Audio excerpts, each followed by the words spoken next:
Royal Creek is a simple accommodation in a very good location, which is in my opinion perfect for a one-day transit in Dubai or a short visit for Houdan/need luxury. They are not perfect, but they are very good on price/value, and they have friendly and helpful stuff.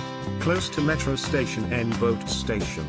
Can go to airport directly without a need of taxis.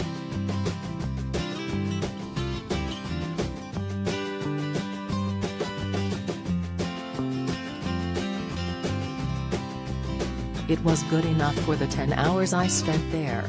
Seemed clean enough, the woman who checked us in was nice. Balcony was decent too.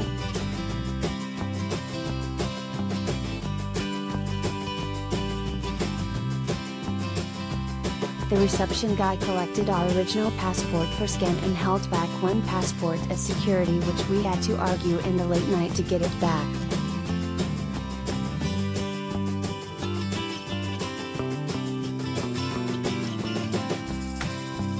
Took 45 minutes to check in.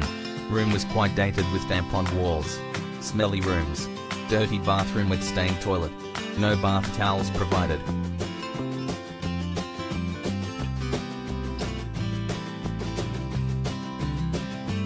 Room was not clean at all. We did not get the towels at the first day and were not informed how to turn on warm water.